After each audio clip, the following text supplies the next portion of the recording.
I give the floor now to Wadi Jumblad. Please, the floor is yours. Thank you, Raghida. I think the title of our intervention today is Stability Redefined.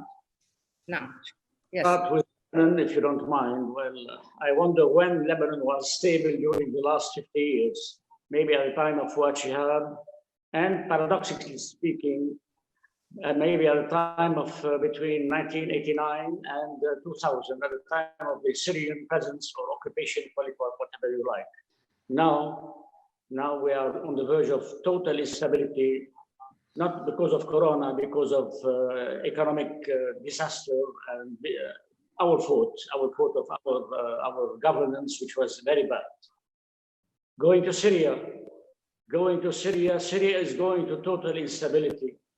I remember when I met once a long time ago in 2013, I think, or 2012, Jeff Feldman and Fred Hoff at Istanbul. We had lunch, and I begged them, they were still at the administration, to give weapons, anti-aircraft weapons to the rebels. At that time, we used to have adequate, genuine rebels.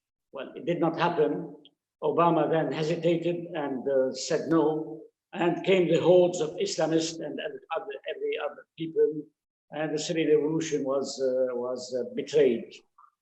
Going to Iraq, I'm sorry to say, well, I hope Kurdistan will stay stable and that the two parties will always dialogue for the sake of the Kurds. I'm proud to be from a Kurdish origin. I don't know if, of course, you have a central government in Iraq, but you have also non-state entities like we do have. I mean, Hezbollah is also a non-state entity. Hamas is a non-state entity, and sometimes these non-state entities are stronger than the state. Finally, Palestine. Well, Palestine, it's finally Mahmoud Abbas did the right thing today or yesterday to accept that, well, the two states, finally to acknowledge that the two-state solution is over. And I hope that he will dissolve the so-called Palestinian Authority and accept to be under occupation, because there is no other way. There is no other way. Of course, it is total instability that will lead to an unstable Jordan. The old Zionist plan to have al-Watan al-Badil, that East Jordan could be the Palestine. This is the idea of Igal alone and Ben Gurion. This is what I'm happy to say now. All right, very good. We're going to go into the details of the annexation plan and its impact on the region, definitely. I just want to know what, from the point of view of a politician, a man who is part of the old guard, Wadi Jumblad, you are also accused of being part of the problem, you amongst others. When they say killun, yani killun, you are seen as someone who's part of the problem, not part of the solution. How can you make yourself part of the solution to bring stability to Lebanon? I'm not saying that I will be part of the solution. It's up to the new generation. It's up just to the new generation. But at the same time, I mean, changing, they want to change. I mean, the rebellion wanted to change the whole system. This system is one of the most strong systems of the world. I mean, my father tried to change it, to deconfessionalize the system. He couldn't, he failed. And the whole Arab world is going to sectarian and confessions. I don't know how to change it. I have no formula. Leave it to others.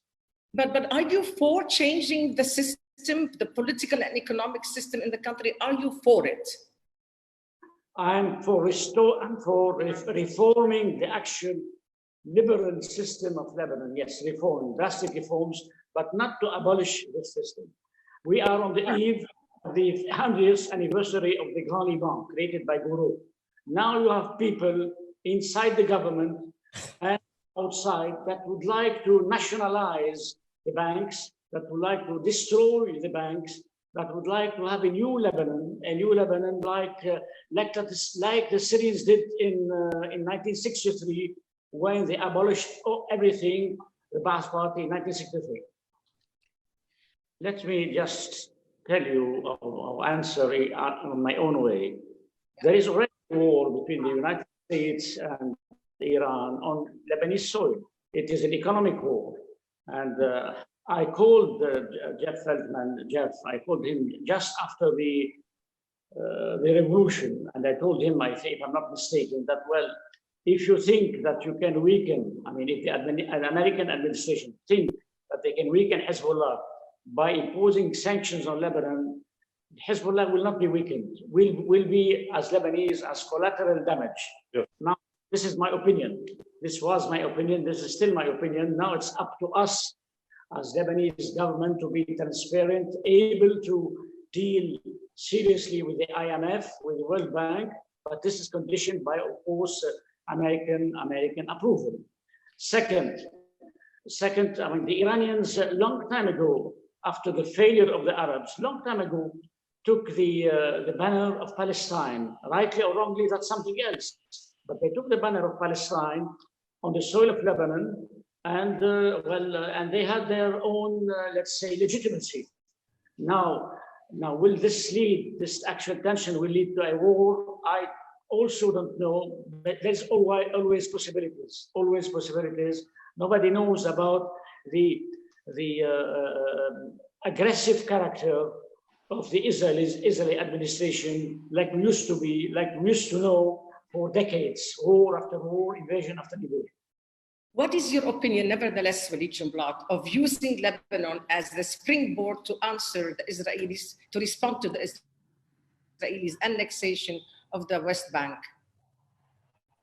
Nothing will happen here. Nothing happened even when Mr. Trump announced the annexation of Jerusalem. Then now the next phase will be the Jordan Valley. Nothing particularly happened, unfortunately. Okay, I see the danger of this famous plan, mostly on the Hashemite kingdom, and maybe displacing some Palestinians to Sinai. Egypt refused that, but I see basically Jordan in danger. This is why Jordan should be helped by what is left of the Arab world to hold economically and to hold socially. I'm not afraid of a civil war in Lebanon, and the people are entitled to revolt. And now we will be faced by the revolt of hunger. But let me just go back to the non-state entities, like I mentioned before. Okay. The non-state entities are part of, let's say, the Iranian, if I may say so, empire. Okay. In Lebanon, in Syria, in Iraq, in Yemen. We have forgotten Yemen. Okay. And answering Jeff, I mean, where is the Arab world? There is no more an Arab world. There is no more Arab world. The Arab world used to exist at one time when Egypt was a major factor. Egypt was removed from the Arab world in 1979 with Camp David. Okay, now these are the good old days. Saudi Arabia, well, they have to find a way, because this is what is left of the Arab world. They have to find a way to get out of Yemen. Nobody in history conquered Yemen. Nasser failed and was defeated. The British did not stay in Yemen. So, but now we have a new power called Persia or Iran, with their non-state entities. I'm not criticizing, but I'm just noting that they are everywhere, and they profit of the failure of the so-called nation state. Lebanon was never a nation state; was a combination of sects and tribes. And this is why they can sustain more than us the hunger population, the hunger revolt, which will come, and we have no answer. And we have no answer. We are beginning to... You're expecting a hunger revolt, Jنبلاط. Yes, sorry? You are expecting a hunger revolt. I'm calling it mob mentality. And you're saying that a hunger revolt, what shape would... I mean, a hunger revolt is... It is started. Now, every party, every chief of tribe, every chief of community is trying to satisfy his own people. The government now is trying to do something. Yeah. We are expecting, theoretically speaking, for the $500 million to come from the World Bank for the most... IMF, you mean from the IMF? No, this is the World Bank, but it will take time. But I mean, nobody can, unless America hold the Lebanese pound on the lira like that by jailing some people. It's not the solution.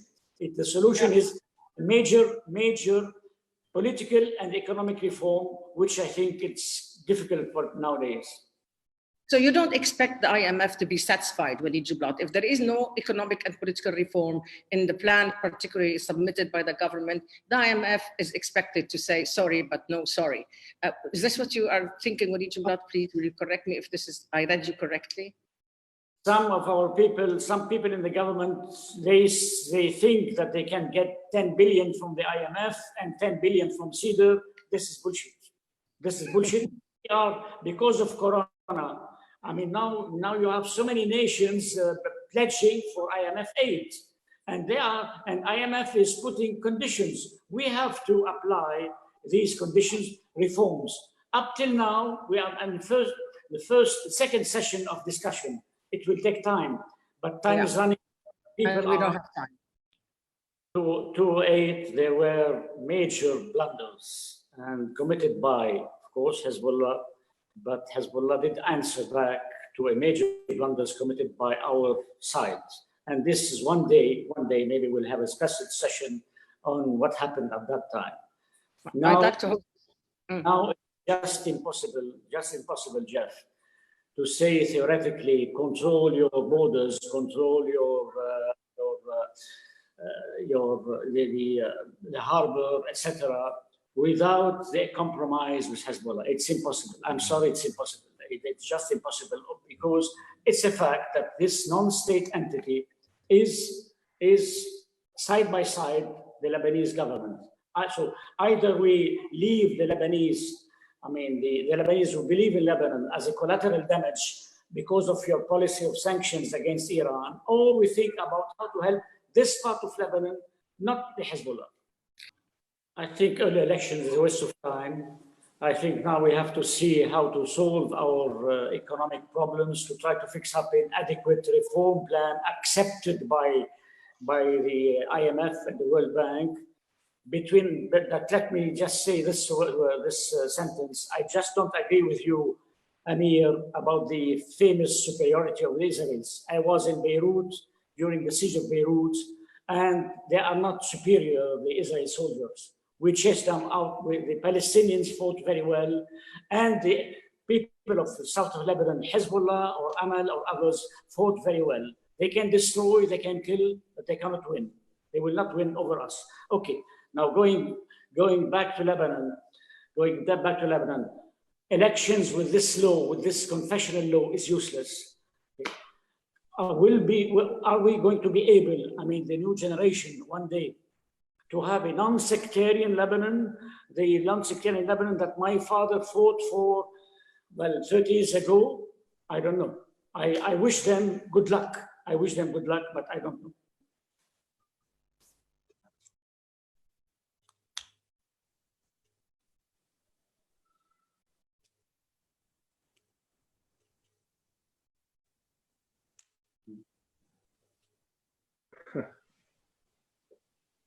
Okay.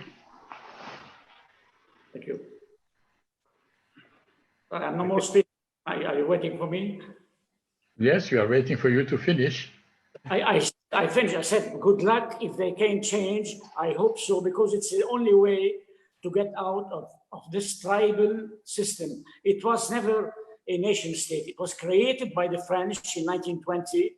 It was, at one time, we had good old days with great leaders like Kamal Jublat, Camille Chamon, even Pierre Gemayel, Rashid Karami, Saad Salam. Now, the old generation died. Nobody's left. We need a new system, but this Arab world, that we used to know, has been also, sorry to say, disorganized or destroyed by American policy. The invasion of Iraq in 2003, and now by the Trump's policy to allow the Israelis to annex the whole of Palestine. So you have also a new world order, different than the order of 1945, that is leading the world to chaos like Corona.